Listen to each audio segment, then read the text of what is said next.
السلام عليكم ورحمة الله وبركاته. إن الحمد لله نحمده ونستعينه ونستغفره ونعوذ بالله من شرور أنفسنا ومن سيئات أعمالنا. من يهده الله فلا مضل له ومن يضلله فلا هادي له. أشهد أن لا إله إلا الله وحده لا شريك له وأشهد أن محمدا عبده ورسوله أما بعد. அன்பார்ந்த இஸ்லாமிய சகோதர சகோதரிகளே, ஹஜ் சம்பந்தமான அல் குர்ஆனிய சிந்தனைகள் வகுப்பின் 9வது வகுப்பில் உங்கள் அனைவரையும் சந்திப்பதில் பெரும் மகிழ்ச்சி அடைகின்றோம். நாம் தற்பொழுது சூரத்துல் பக்கராவினுடைய 196வது வசனத்தின் இறுதிப் பகுதிக்கு வந்திருக்கின்றோம். ஏற்கனவே நாங்கள் சென்ற வகுப்பிலே எப்படியான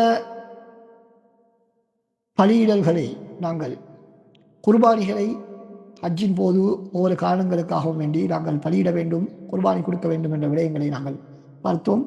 அதில் 2 விதமான பலியிடல்களை நாங்கள் பார்த்தோம். குர்பானிகளை ஒன்று ஹதியு ஜுப்ரான், இன்னும் ஒன்று ஹதியு ஷுக்ரான். தவறுகள் நிகழ்ந்ததற்காக கொடுக்க வேண்டிய குர்பான், அடுத்ததாக நன்றி செலுத்துவதற்காக எங்களுக்கு அல்லாஹ் தந்த வாய்ப்புக்காக ஒரே பயணத்திலே 2 வணக்கங்களை உம்ராவையும் ஹஜ்ஜையும் செய்வதற்கு வாய்ப்பளித்ததற்காக வேண்டி கிரான் முறையிலும் மத்துவ முறையிலும் ஹஜ் செய்யக்கூடியவர்கள் குர்பானி கொடுப்பது சம்பந்தமாக நாங்கள் பார்த்தோம். அதற்கு முன்னால் நாங்கள் யாராவது ஹஜ் உம்ராவுக்கு செல்வதற்கு சென்று இடைவெளியிலே செல்ல முடியாமல் தடுக்கப்பட்டால் அவர்களும் ஹஜ்ஜை கொடுக்க வேண்டும் என்று நாங்கள் பார்த்தோம். இப்படி நாங்கள் ஹஜ்ஜுடைய உம்ராவுடைய கடமைகளில் பல சந்தர்ப்பங்களிலே எங்களுக்கு தவறுகள் நிகழ்ந்தால் அல்லது நாங்கள் அல்லாஹ்வுக்கு நன்றி செலுத்தும் முகமாக குர்பானி கொடுக்க வேண்டும் என்பதை எங்களுக்கு அல் குர்ஆன் வலியுறுத்துகின்றது. இப்போ இதிலே இருந்து வரக்கூடிய ஒரு முக்கியமான சமூக பரிமாணம் என்னவென்று சொன்னால், அல்லாஹ் சுப்ஹானஹு வ தஆலா இந்த இடத்திலே வரக்கூடிய ஹாஜிகளுக்கு, மக்காவிலே இருக்கக்கூடிய ஏழைகளுக்கு ஒரு முக்கியமான ஒரு வாய்ப்பை வழங்கியிருக்கின்றார். என்ன வாய்ப்பை என்று சொன்னால், அவர்களுடைய தேவைகளை நிறைவேற்றிக் கொள்வதற்கான ஒரு சந்தர்ப்பம். அதாவது ஹாஜிகளை பொறுத்தவரையிலே உம்ராவுக்கு வரக்கூடியவர்கள், இந்த குர்பானிகளை கொடுக்கக்கூடியவர்களை பொறுத்தவரையில் அவர்களுக்கு ஏழைகளுக்கு உணவளித்தல் என்ற ஒரு விடயத்தை அல்லாஹ் சுப்ஹானஹு வ தஆலா இதன் மூலமாக அவர்கள் மூலம் நிறைவேற்றுகின்றார். ஹாஜிகளின் மூலமாக அல்லாஹ் தஆலா நிறைவேற்றுகின்றான். இது அல்லாஹ்வுடைய மிக பெரும் கருணை, அன்பு, இரக்கத்தை எங்களுக்கு காட்டுகின்றது. பல விடயங்களுக்காக அல்லாஹ் சுப்ஹானஹு வ தஆலா நீங்கள் வெறுமனை நோன்பு பிடியுங்கள் அல்லது நீங்கள் இத்தனை ரக்காத்துகள் தொழுங்கள் என்பது போன்ற அல்ஹம்துலில்லாஹ் என்பது போன்ற வேறு விடயங்களை சொல்லாமல் சதகா கொடுக்குமாறு அல்லது உணவு கொடுக்குமாறு அல்லது குர்பானி கொடுக்குமாறு அல்லாஹ் சுப்ஹானஹு வ தஆலா சொல்வதன் மூலமாக அங்குள்ள ஏழைகளுடைய தேவைகளை அல்லாஹ் சுப்ஹானஹு வ தஆலா பூர்த்தி செய்கிறான். அதே போல் அங்குள்ள ஹாஜிகள், அங்கு வந்திருக்கக்கூடியவர்கள், அவர்களுடைய தேவைகள், உணவு தேவைகளை அல்லாஹ் சுப்ஹானஹு வ தஆலா பூர்த்தி செய்து இந்த ஹஜ்ஜுடைய வழக்கங்களில் ஏற்படக்கூடிய தவறுகளுக்கு பரிகாரமாகவும் அதை மாற்றுகின்றான். அதே போல் அல்லாஹ்வுக்காக நன்றி செலுத்துவதற்காக வேண்டியும் அல்லாஹ் சுப்ஹானஹு வ தஆலா அதனை எங்களுக்கு வைத்திருக்கின்றான் என்பது அல்லாஹ்வுடைய அன்பை, இரக்கத்தை காட்டுகிறது. ஹஜ்ஜுடைய சமூக பரிமாணத்திற்கான ஒரு முக்கியமான ஒரு சான்றாக, உதாரணமாக அது காணப்படுகின்றது. அடுத்ததாக அன்பார்ந்த சகோதரர்களே, அல்லாஹ் சுப்ஹானஹு வ தஆலா இந்த வசனத்தினுடைய இறுதியிலே இவற்றையெல்லாம் சொல்லிவிட்டு என்ன சொல்கிறான்? வத்தகுல்லாஹ் வஅலமூ அன்னல்லாஹ ஷதீதுல் இகாப். நீங்கள் அல்லாஹ்வை அஞ்சிக் கொள்ளுங்கள். வஅலமூ, நீங்கள் அறிந்து கொள்ளுங்கள். அன்னல்லாஹ ஷதீதுல் இகாப், அல்லாஹ் தஆலா கடுமையாக தண்டிப்பவன் என்பதை நீங்கள் அறிந்து கொள்ளுங்கள். அப்படி என்றால் அதனுடைய கருத்து என்ன?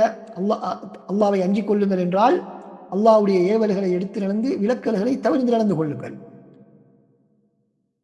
அதிலே உள்ளவைகள் தான், அல்லாஹ்வுடைய ஏவல் விலக்கல்களில் உள்ளவைகள் தான் இந்த வசனத்திலே குறிப்பிடப்பட்டிருக்கக்கூடிய ஏவல்களும் விலக்கல்களும். இவற்றை நாங்கள் எடுத்து நடக்க வேண்டும்.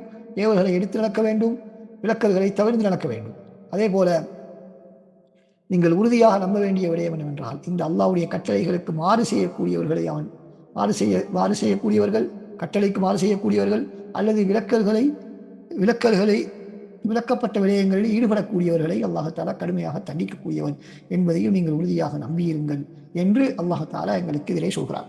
அன்பார்ந்த சகோதரர்களே, இங்கு நாங்கள் கவனிக்க வேண்டிய முக்கியமான விடயம் என்னவென்று சொன்னால், அல்லாஹாலா ஹஜ்ஜுடைய பல்வேறு விடயங்களை சொல்லிவிட்டு எங்களுக்கு என்ன சொல்கிறான்?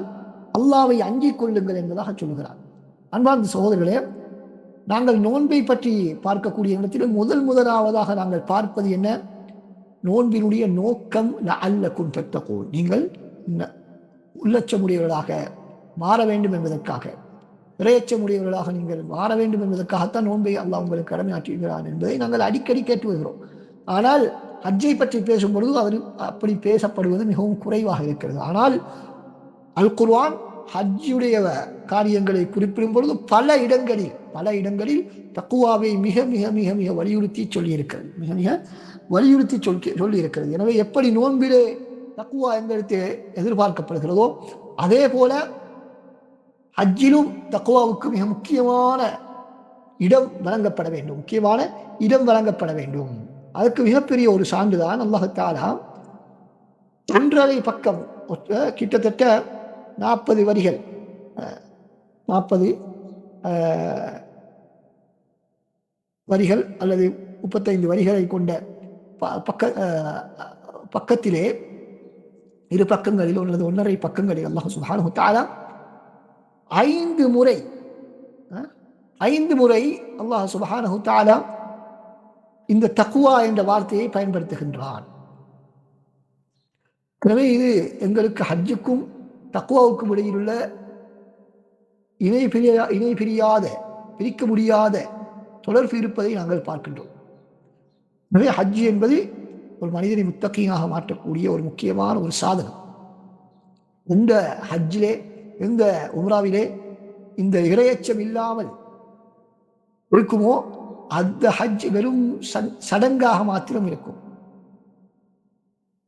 ஒரு ஹாஜி ஹஜ்ஜுக்கு செல்லக்கூடியவர், உம்ராவுக்கு செல்லக்கூடியவர் ஒரு வாகனத்திலே சென்று உம்ராவை செய்கிறார் என்று சொன்னால், அவருடைய தக்குவா இல்லை என்று சொன்னால் அவருக்கும் அவருடைய வாகனத்துக்கும் இடையிலே எந்த சம்பந்தமும் இல்லை. அவருடைய வாகனமும் அவரை போல அரஃபாவுக்கு போகும், மீனாவுக்கு போகும், முஸ்தலிஃபாவுக்கு போகும், மக்காவுக்கு போகும், எல்லா இடத்துக்கும் செல்லும்.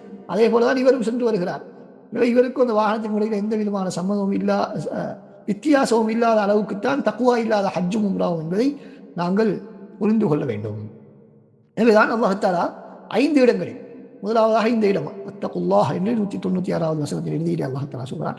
அடுத்த வசனத்தில் அல்லாஹ் தஆலா நீங்கள் ஏற்பாடுகளை, ஹஜ்ஜுக்காக வேண்டிய ஏற்பாடுகளை செய்து கொள்ளுங்கள் என்று சொல்லிவிட்டு ஏற்பாடுகளில் மிகச்சிறந்தது தக்குவா என்று சொல்கிறான். 197வது வசனம் தக்குவா என்று சொல்லிவிட்டு மீண்டும் அதை அடுத்த வார்த்தையிலே வத்தகூனியா உலில் அல்பாப், அறிவுள்ளவர்களே என்னை நீங்கள் அஞ்சிக் கொள்ளுங்கள் என்று அல்லாஹ் தஆலா ஒரே வசனத்தில் 2 முறை தக்குவாவை பற்றி 197வது வசனத்தில் அடுத்தடுத்து சொல்கிறார், அடுத்தடுத்த வார்த்தையிலே சொல்கிறார். அடுத்ததாக 203வது வசனத்தை நீங்கள் பாருங்கள். அல்லாஹ் சுப்ஹானஹு வ தஆலா இந்த ஹஜ் சம்பந்தமாக குறிப்பிடக்கூடிய சூரத்துல் பக்ராவினுடைய இறுதி வசனத்தில் அல்லாஹ் தஆலா என்ன சொல்கிறார்? யார் அவசரமாக 2 நாட்களில் சென்று விடுவாரோ அவருக்கு எந்த விதமான குற்றமும் இல்லை, யார் தாமதித்து செல்வார்களோ அவர்களுக்கும் குற்றம் இல்லை. லிமனித்தகா, யார் அல்லாஹை அஞ்சிக் கொள்வார்களோ அவர்களுக்கு என்று அல்லாஹ் தஆலா சொல்கிறார். அதை சொல்லிவிட்டு அதை அடுத்த வார்த்தையை என்ன சொல்கிறான்? வத்தகுல்லாஹ் வஅலமு அன்னகும் இலைஹி துஹ்ஷரூன், நீங்கள் அல்லாஹ்வை அஞ்சிக் கொள்ளுங்கள், நீங்கள் அவரிடத்திலே திரும்பி கொண்டு செல்லப்படுவீர்கள் என்பதையும் அறிந்து கொள்ளுங்கள் என்று அல்லாஹ் தஆலா தக்வாவை பற்றி இந்த குறிப்பிட்ட 8 வசனங்களுக்குள் அல்லாஹ் தஆலா 5 தடவைகள் அல்லாஹ் சுப்ஹானஹு வ தஆலா சொல்கிறார். சுப்ஹானல்லாஹ். எனவே இந்த தக்வாவுக்கு எந்த அளவுக்கு முக்கியத்துவம் இந்த ஹஜ்ஜுடைய வணக்கத்திலே கொடுக்கப்பட்டிருக்கிறது என்பதை நாங்கள் ஒவ்வொருவரும் சிந்திக்க வேண்டும். சிந்தித்து எங்களுடைய ஹஜ்ஜில் எந்த அளவுக்கு நாங்கள் இறையச்சத்தோடு பயபக்தியோடு அல்லாஹ்வுடைய மகத்துவத்தை பேணி ஒவ்வொரு விடயத்தையும் உள்ளத்துக்கு எடுத்து நாங்கள் ஒவ்வொரு செயற்பாட்டுக்கும் பின்னால் உள்ள அதனுடைய தத்துவம் என்ன என்பதை புரிந்து நாங்கள் எந்த அளவுக்கு நடந்து கொள்கிறோம் என்பதை நாங்கள் சிந்திக்க வேண்டும். அப்படி இல்லாமல் வெறுமனே எப்படியாவது இந்த கடமையை முடித்துவிட்டு ஓய்வெடுக்க வேண்டும் என்று நாங்கள் இந்த கடமையை செய்கிறோமா, அல்லது ஹாஜி என்ற பெயரை, அந்த அந்தஸ்தை நாங்கள் எடுத்துக்கொள்வதற்காக நாங்கள் செய்கின்றோமா என்பதை நாங்கள் ஒவ்வொருவரும் சிந்திக்க வேண்டும். எனவே ஹஜ்ஜுடைய கடமையை செய்துவிட்டு எங்களுடைய வாழ்க்கையிலே ஒரு மாற்றத்தை நாங்கள் காணவில்லை என்றால், தக்குவாவுடைய வாழ்க்கையாக எங்களுடைய வாழ்க்கையை மாற்றவில்லை என்றால், அது அந்த ஹஜ்ஜின் மூலமாக நாங்கள் உரிய பயனை அடையவில்லை என்பதுதான் அது எங்களுக்கு காட்டுகின்றது. எனவே வல்லவன் அல்லாஹ் சுப்ஹானஹு வ தஆலா ஹஜ்ஜி உம்ராவுடைய வழக்கங்களை இந்த தக்குவாவை பெற்றுக்கொள்ளக்கூடிய வகையிலே மிகவும் பயபக்தியோடு உள்ளச்சத்தோடு அல்லாஹ்வுடைய கண்ணியத்தை பேணி நாங்கள் செய்வதற்கு வல்லவன் அல்லாஹ் சுப்ஹானஹு வ தஆலா நம் அனைவருக்கும் அருள் புரிவானாக. அஸ்ஸலாமு அலைக்கும் வரஹ்மத்துல்லாஹி வபரகாத்துஹு.